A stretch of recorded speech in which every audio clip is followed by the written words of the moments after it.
জামাত ইসলামকে আমি কোনো রাজনৈতিক দল মনে করি না। ৪৭ থেকে বর্তমান পর্যন্ত তারা ক্ষমা চেয়েছেন। আপনি আমার একটা কথার উত্তর দিবেন?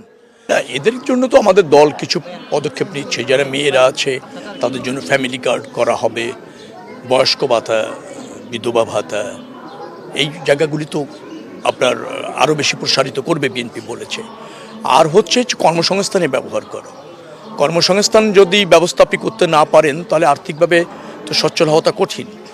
তো সেই কর্মসংস্থানের জন্য বিএনপি কিন্তু বলেছে যে আমরা ১.৫ বছরের মধ্যে ১ কোটি কর্মসংস্থান করব, অর্থাৎ বিদেশি বিনিয়োগ, তারপর আমাদের দেশি বিনিয়োগ, শিক্ষার মান এবং স্বাস্থ্য খাতে ৫% জিডিপির বরাদ্দ দিয়ে সেটাকে আরও স্কিল্ড ম্যান পাওয়ার তৈরি করা, নতুন প্রজন্মকে স্কিল করে গড়ে তোলা, এবং এই স্কিল করে গড়ে তুলতে পারলে দেখবেন যে কর্মসংস্থানের ব্যবস্থা হচ্ছে।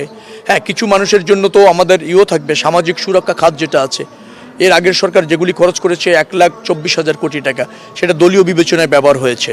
তো আমরা সামাজিক নিরাপত্তা খাত যেটা আছে বাজেটে, সেইটা একেবারে হতদরিদ্র এবং যারা নির্বাহী জীবন যাপন করতে খুব কষ্ট হচ্ছে তাদের মধ্যে ন্যায্যতার ভিত্তিতে, অগ্রাধিকার ভিত্তিতে যদি আমরা বরাদ্দ করতে পারি, ডেফিনেটলি এই যে খেটে খাওয়া মানুষ যারা আছে, একেবারে দারিদ্র্য সীমার নিচে যারা বসবাস করছেন, রাষ্ট্রের এই সমস্ত খাত থেকে আর এই সব উদ্যোগ থেকে ডেফিনেটলি ভালো কিছু পাবেন, মানুষ পর্যায়ক্রমে বেরিয়ে আসবে। আমি মন্তব্য করতে চাই না, মানে মানুষদের অতীত, বর্তমান এবং ভবিষ্যৎ এগুলি কিন্তু মানুষের বক্তব্যই বেরিয়ে আসে।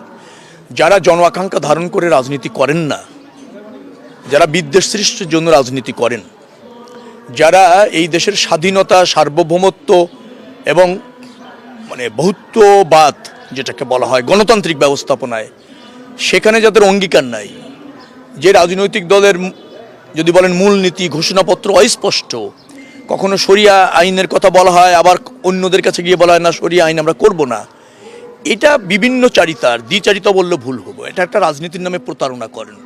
জামাত ইসলামকে আমি কোনো রাজনৈতিক দল মনে করি না। আমার কাছে মনে হয়েছে যে ঐক্যবদ্ধ হয়ে ব্যক্তি স্বার্থ এবং সামষ্টিক স্বার্থ, মানে গোষ্ঠীগত স্বার্থ এবং তাদের ব্যক্তি ক্ষমতায়ন এবং গোষ্ঠীগত ক্ষমতায়নের জন্য তৎপর থেকে মানুষকে বিভ্রান্ত করে রাজনীতি করে। রাজনৈতিক দলের প্রধান বৈশিষ্ট্য হচ্ছে তার সব কিছু জনগণের জন্য উন্মুক্ত থাকবে, জনগণ তার বিচার করবে। জামায়াত ইসলামের দেশের জন্য করণীয় কি অথবা অতীতে করেছেন কি সেটা অস্পষ্ট। ৪৭ থেকে বর্তমান পর্যন্ত তারা ক্ষমা চেয়েছেন। আপনি আমার একটা কথার উত্তর দিবেন? ৪৭ থেকে বর্তমান পর্যন্ত সব কর্মের যাদের ক্ষমা চাইতে হয় তারা রাজনীতি অধিকার রাখেন কিনা, আর কোন কর্ম নিয়ে রাজনীতি করবেন, আর কোন কর্ম নিয়ে মানুষের সমর্থন চাইবেন? আপনার জীবনের সব কর্মের জন্য যদি ক্ষমা চাইতে হয়, তার মানে কি সারা জীবন অপরাধ করেছেন, অন্যায় করেছেন, আপনি নিজেই তা উপলব্ধি করছেন, তো তখন আর আপনার রাজনীতি কোথায়? আর তখন আপনি রাজনীতি যে করবেন, ভোট যে পাবেন, জনগণের যে আস্থা অর্জন করবেন, সে সুযোগ কোথায়? যে কাজের জন্য ক্ষমা চাইতে হয় এবং প্রথম থেকে শেষ পর্যন্তই ক্ষমা চাইতে হয়, তার মানে হচ্ছে যে জামাত ইসলামকে আমি কোনো রাজনৈতিক দল মনে করছি না, জনগণও মনে করে না।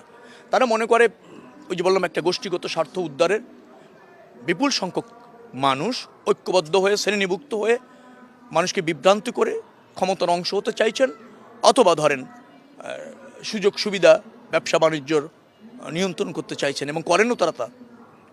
না, সেবা খাতগুলি ফাংশন করছে না, এটা আমি চিহ্নিত করেছি। বিশেষ করে সিটি কর্পোরেশন, ওয়াসা, ডেসা, তিতাস, এদের কার্যক্রম আরও এখানে বৃদ্ধি করতে হবে, আরও বেশি তাদেরকে মনোযোগী হতে হবে, তৎপর হতে হবে। তারপরও কিছু সমস্যা আছে, এই এলাকার ধারণ ক্ষমতার চেয়ে অনেক বেশি মানুষ বসবাস করে। নাগরিক সুবিধাগুলি রাষ্ট্র কর্তৃক প্রতিষ্ঠিত হয় নাই, কিন্তু জনগণ নিজের মতো করে বসবাস শুরু করেছে। আমাদের দেশের নগরায়নের সবচেয়ে বড় সমস্যাটা হচ্ছে নগরায়নটা রাষ্ট্র কর্তৃক মনিটরিং করা হয় না। মানুষ স্বেচ্ছায় তার নগর, তার বাড়ি, তার জিনিস তার মতো করে তৈরি করে, সেখানে বৃহত্তর স্বার্থ রক্ষা হয় না, ব্যক্তি গোষ্ঠী বা ক্ষুদ্র স্বার্থ রক্ষা হয়। এটা করতে গিয়ে একটা জরাজন্য পরিবেশ তৈরি হয়েছে। এখন এটা তো দিনের মধ্যে আপনি এটা ভ্যানিশও করতে পারবেন না, আবার ধরেন রাতারাতি একেবারে বসবাস উপযোগী করতে পারবেন না। যতটুকু সুবিধা ইনশিওর করা যায় সেখানে তৎপর থেকে সর্বাধিক সুবিধাটা নিশ্চিত করতে হবে।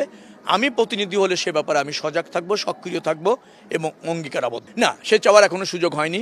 তিনি ভোট চাওয়ার বলছেন, মানুষের সমস্যাগুলি চিহ্নিত করতে বলছেন, ধারণ করতে বলছেন। আমার চিহ্নিত আর ধারণ করাটা হয়েছে কারণ আমি এই এলাকারই বাসিন্দা, আমি জ্ঞাত আছি।